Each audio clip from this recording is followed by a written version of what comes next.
From the Western Mass News studios in Springfield, this is Western Mass News Getting Answers with Dave Mattson. Thanks for joining me for this week's edition of Western Mass News Getting Answers. Each week I sit down with newsmakers or local leaders to talk about the issues that impact you. This week, my guest is Paul Robbins of Paul Robbins Associates, a strategic communications agency that provides, among other things, public relations, marketing, and crisis communication services. He also has his finger on the local and national political scene, and that's what we're going to talk about. This week, Paul and I will talk about the recent elections, where a number of cities elected new mayors, the national political scene as we look ahead to the 2022 midterm elections, and what's going on here in Massachusetts. Always a lot to talk about. Paul, good to see you. Great to see you as always, Dave. Thanks for coming in on very short notice, too. Sure. Hey, let's look at some of the mayoral races, because we saw a lot of change. Let's start in Westfield, where Mayor Don Humison lost his re-election bid to Mike McCabe, who he defeated 2 years ago. What was the difference, you think, this time around? Wow, that's an interesting one, because generally if you beat someone once, and not a lot has changed, you can do it again. I guess the way to look at it is a lot has changed. The pandemic and the uncertainty that people have. And so he was a newcomer 2 years ago, McCabe, and Don had been an aide to Michael Knappich, and he had been the state rep and the state senator. So, he had name recognition, there was a comfort level, the world, was different back then. And there were other candidates, in the preliminary. So I think people got to know more McCabe over time, and things have changed. I think people feel a little uncertain.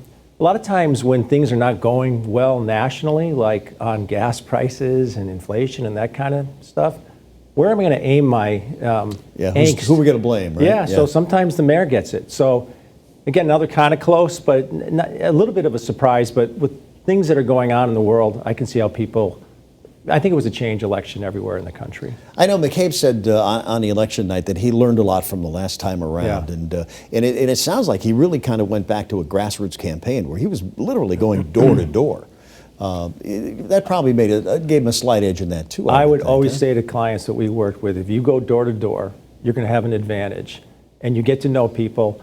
And I always would say to people that, losing the first time, if you're going to stay in this, actually helps you. Yeah. There's so many candidates. You can, John Kerry, Bill Clinton lost his race in Arkansas for governor. So, there's a lot that can be learned. And I think this perfect storm of people unhappy with things, looking to do something at the ballot box. A guy got to know people better. He had some lessons learned. So it's not a complete surprise. What do you think next for Don Humison? I mean, really, not necessarily politics, but service to the community is really been his life. He's a great guy. Yeah. He's very affable. He knows a lot.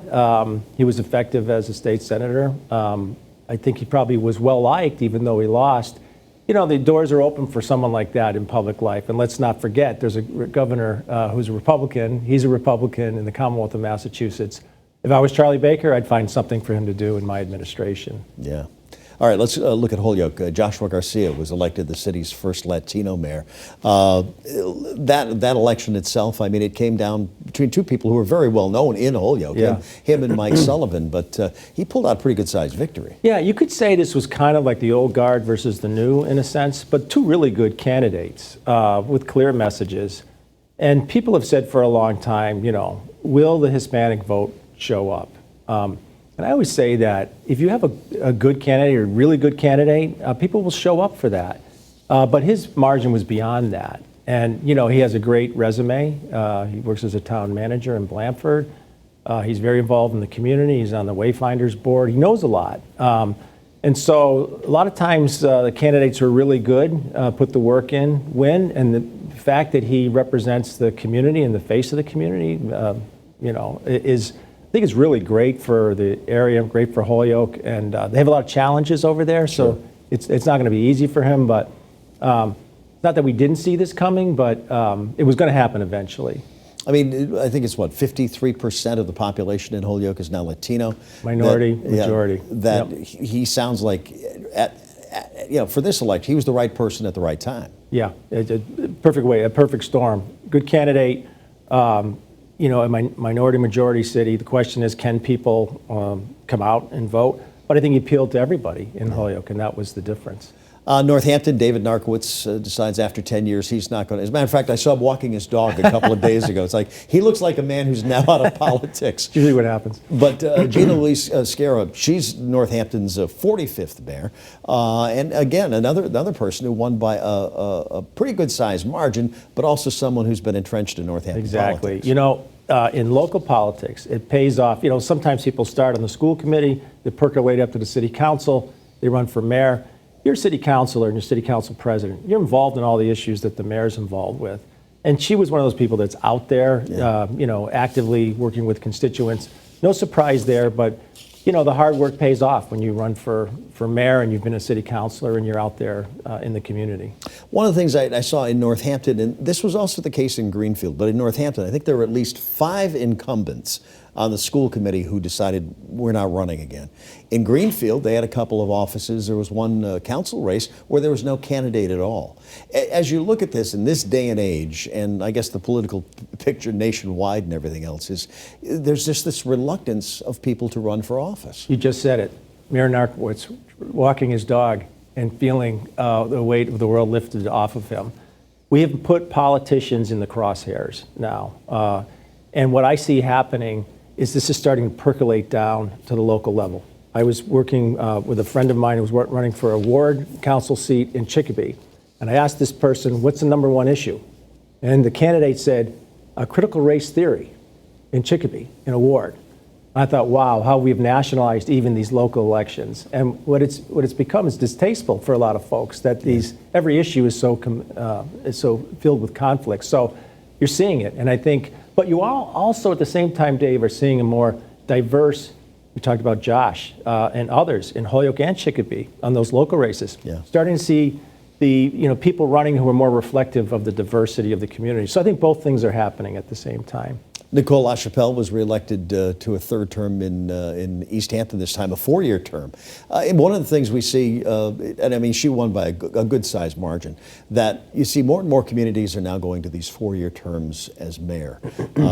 Springfield, Mayor Sarno's in the middle of his 4-year term. You see more and more communities going towards this. As we head on down the road. I mean, there's still a few around here who only have 2-year terms. They are, and maybe, 100 years ago it made sense, but it also means in this day and age that you're in a permanent campaign if you have only two years. So you were elected, within 10 months, you're already running for re-election. So it's giving people more runway to do whatever needs to be done. It makes sense. And the other thing is you cut down the number of elections, they're costly. So I think it makes sense. I think 2 years, was probably a vestige of an older period of time. Everything, as you and I know, is accelerated now. Yeah, and something like that. I mean, you look at it, and you talk to anybody who's been elected to a 4-year term. It's like it does give you some time to breathe. That you can instead of being a politician, every 2 years, you only have to do that once every 4 years. You could make the case that they could actually do the work for 3 years. Yeah, and spend the last year politicking. Under a 2-year term, you're politicking, and maybe that's not the best for the public, so I think it makes a lot of sense. I think one of the other things, too, that we saw in a number of communities, that some political newcomers ousting veteran counselors and school committee members, too. So, I mean, there were a lot of communities. I mean, Amherst is one that I look at. There was so many candidates running for office. East Hampton was another one, too, that if people are looking for change, they don't just look at the ballot anymore to see what the order is. I think people also know, Tip O'Neill's famous line that all politics are local. I mean, I remember the time many years ago when the federal government came into the city of Springfield and with a lawsuit that said you have to break up the at-large system. There was a time 50 years ago, Dave, when 8 of the 9 city councilors lived at Forest Park, and 4 of them lived on the same street. Mm-hmm. So I think the movement has been to more participation, and some of these candidates are new, they're just learning, and it won't be perfect to start with, but you got it. It's more of a mirror of what the population looks like. So we have both things going on. People running out of the room saying, I can't take it anymore, and new ones coming in saying, well, let me give it a try. Like you got to start somewhere, right? You got to. Yeah. All right. Paul, we're going to take a break. When we come back, Paul and I are going to look at the national political picture.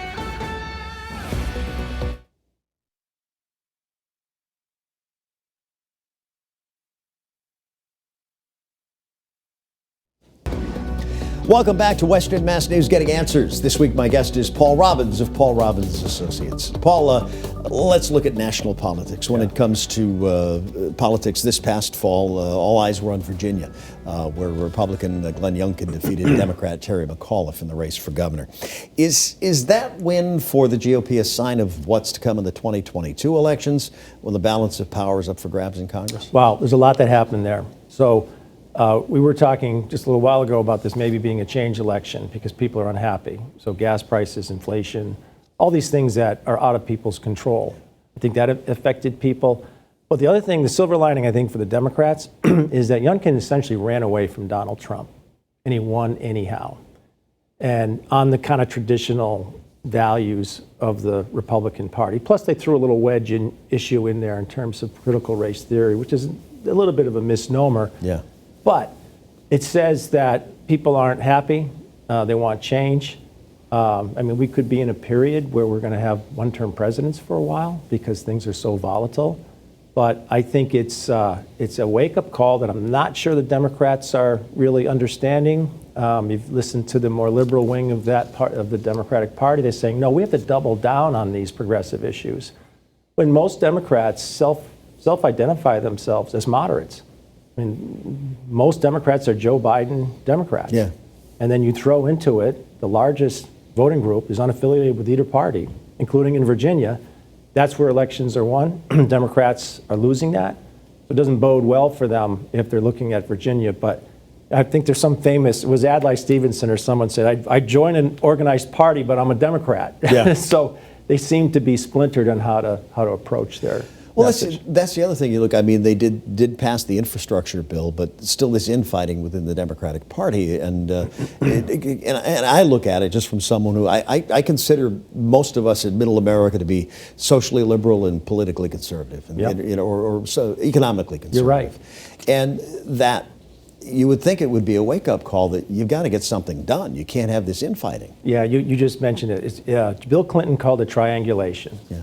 And he had started something called the Democratic Leadership Council, was to bring the Democratic Party more into the mainstream. And you remember he had that speech that upset folks about welfare to work. We don't have to go down that road, but that still was, we have to be fiscally conservative, socially liberal.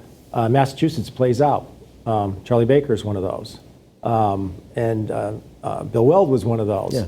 But because of the way our system is set up now and the parties, you have to be to either one of the extremes, particularly with gerrymandering in Congress. So that's a problem going forward. But most people in the country are socially progressive on the social issues and fiscally conservative. And right now you have two parties within each party. You have the Trump party, which is dominating the Republicans, the more traditional, which we just talked about, and you have the Biden, middle of the road, and you have the progressives. So they're both parties. Democrats are really tearing themselves apart. Mm-hmm. The Republicans have capitulated and say, I don't want to offend the Trump voter. Although Virginia, get back to Virginia, those suburban moms who did not vote for Trump, don't like Trump, and if he's on the ballot again, probably won't vote for him, voted for Youngkin. Let's talk about that, because I know one of the things that he ran on was talking about families taking more control of the school systems again. A hot button issue as far as when it comes to race and dealing with race. I mean, is that a precursor to what the national race will be? The Republicans have always been great at messaging. Yeah. Go back to Richard Nixon in 1968, the great book that came out, The Selling of the President. Nixon in 1960 was cold, aloof, a warmonger. By 68, they had warmed him up. He ran on as a much warmer candidate. What they learned, and by the way, the guy that managed that campaign was Roger Ailes, who went on to establish Fox News. What they have internalized since then is to take these wedge issues. The wedge issue back then for Nixon was peace with honor, and of course the streets were falling apart in the United States in 1968. He was a law and order candidate. So they've always been good at that kind of messaging. So yes, to answer your question, expect that, and that's the playbook. Did it make the biggest difference? Honestly, I don't think it did. Yeah. I think inflation, gas prices, instability in the world right now is why, and Terry McAuliffe, it wasn't the greatest candidate. He'd already been governor. Yeah. People don't like that. When you become a professional politician. So there's still recovery in there for the Democrats, but the Republicans will continue to get their base out by pushing these sometimes phony cultural issues like critical race theory. And you've heard the argument, too, that the Democratic Party, which was grown on the American worker, has walked away from them. And they're really not the party of the worker anymore. Yeah, and it's become a little bit captured by the super progressives. And so that's a problem that they don't want to necessarily owe up to. I'll give you an example. Global warming is a fact. It's a scientific fact. But the Republicans cast it as climate change because that was a message that they decided because it sounds less threatening. The Democrats have started, we all adopt climate change, when the reality is the Earth has been for the last 100 years warming. If so I was in charge, I'd say you've got to keep talking about the heated planet. And so the messaging is always an issue for them. And so they can't agree on that. It's too, the fact they're a Democratic Party, they're too democratic in terms of how they do messaging, maybe. So where does middle America go? Middle America is going to be the pandemic. If the pandemic's still here next year, and now we hear that maybe another wave coming through, and the economy, inflation hasn't come down, it's going to be a bad year for the Democrats. They're going to get rolled. Gerrymandering has already turned some of these blue districts in Congress towards red. So if you did nothing and just had an election tomorrow based on nothing, they probably lose some seats. They have a less than 10 margin basically that they're working with. People aren't happy, and what we just talked about in the other segments, they're gonna head in that direction. Maybe the good news is maybe this infrastructure bill got passed. Maybe they do get by the pandemic. And if the economy comes back roaring, it probably helps the Democrats. But I think they may have better shot in the Senate than they do in the House. Yeah. And again, the unknown is the pandemic. The pandemic. Again, it's that card that no one knows. You could make the case that Trump lost the election because of his handling of the pandemic. Without it, he probably gets reelected, even though he creates passions on both sides and a huge turnout on both sides. That was a lodestone for him, and Biden's finding out the same thing. Yeah, it's not as easy as it looks. No. All right, Paul, we're going to take a break, and when we come back, we're going to look at politics here in Massachusetts.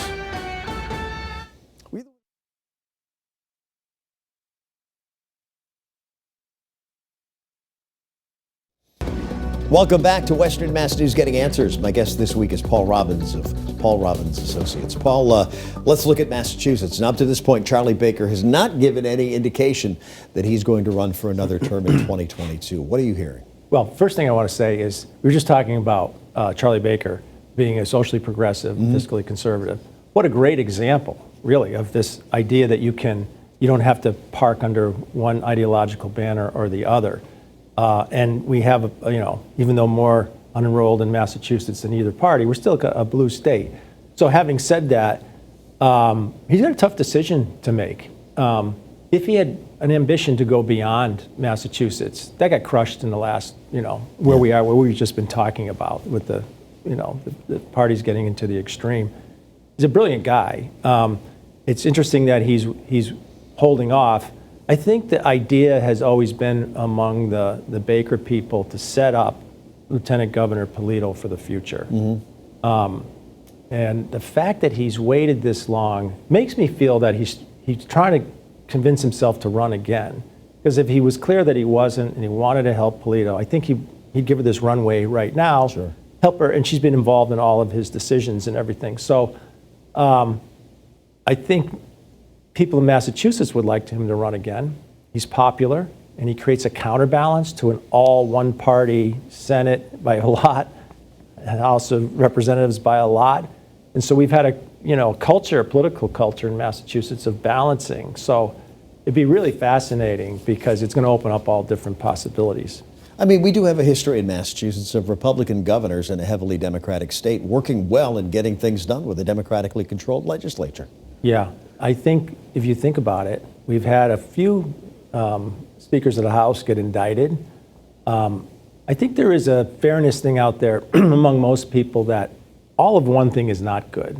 all of one. And if you look at national, we keep swinging back and forth. I think the message is, could you please work together? Could you please get in the middle? Could you please be ethical? And we've had too many instances of corruption in Massachusetts in the State House. So I really feel that the voters feel, let's put a Republican in the corner office to counterbalance that. And fortunately for guys like Weld and Baker, they've been socially progressive or neutral and fiscally conservative, ethical, to create a counterbalance. So that's been part of our culture. I mean, it'd be great if we were doing that in Washington, but we're not doing that. So I think there's a lot riding on him because there's not an easy Republican replacement for him in Massachusetts at this point. And by waiting this long, too, he's Maura Healey, I think, is probably the prime example, has kept her from throwing her hat into the ring. Everybody knows she wants it. Yeah, she would be, I think, the front runner to begin. And there are some other fringe candidates out there. And the Republicans, who do they put? If it's not Polito, it's probably going to be the Trump wing of the party, and that's simply not going to fly in Massachusetts. And then if you had a Polito-Healey race, that would be interesting. Two women, which would be fascinating. But when Polito was in the House of Representatives in Massachusetts, she was a little more right-wing, and so I think some of those things would come back up to harm her. At the same time, she has been the governor's voice in those 351 cities and towns, and she's out there. So it'd be a fascinating race. I'd probably handicap it and give it to Healey, who's going to have a lot of money. It'd be easier to raise money for her. There's not a lot of competition on the Democratic side. But I think the voters would rather have the guy that's in there stay. Well, the fact Charlie Baker's running as Charlie Baker, because it seems like for the most part, he's pretty much split with the Republican Party, at least the state Republican Party. Yeah. It's another example of the inside players within the party becoming kind of extreme, which, doesn't win most of the time. It doesn't win most of the time. I think you could make a case that Trump got extreme at the end. Unusual for a guy to be a one-term president in the United States. It's easier to win. So I think the extremism is what people are pushing away. And so if that were to fill the void, I think that's a little scary for the Republicans because you would have a split in their party. You'd have Polito, who represents Baker, and you'd have folks from that Trump wing of the party. Looking ahead to 2024, do you see Joe Biden running again? My gut tells me no. I think he did this, and I believe him. He said that he did this because he thought the country was coming apart, which is true. Someone from Bloomberg called me at the time and said, what did I think the news, what the turning point was? And it was the Massachusetts primary. If we remember, Bernie Sanders was going to win this primary, and the sitting popular senator, Liz Warren, was on the ballot. Biden did not spend a day in Massachusetts. He didn't spend a nickel. He won going away. Yeah. Because people wanted what I call Uncle Joe, because things were coming apart. So I think he's more of a bridge to the future. And elections are about the future. I think the last one was about the future and could we get back to a civil discourse. But I think they're going to have a come to Jesus moment within the Democratic Party. Can he run and win? And would he step down or say, I'm not going to run? I have a gut feeling he feels he's done, he's adjusted the country, it's maybe not going so well, and let somebody else run. All right, Paul, we're going to have to leave it there. Okay. Time goes by when we're having fun. When you and me. Paul, thanks so much. Paul Robbins, my guest this week on the Western Mass News Getting Answers. Thanks to all of you for watching. I'm Dave Mattson. Stay well, stay safe, and if you can, join us next week.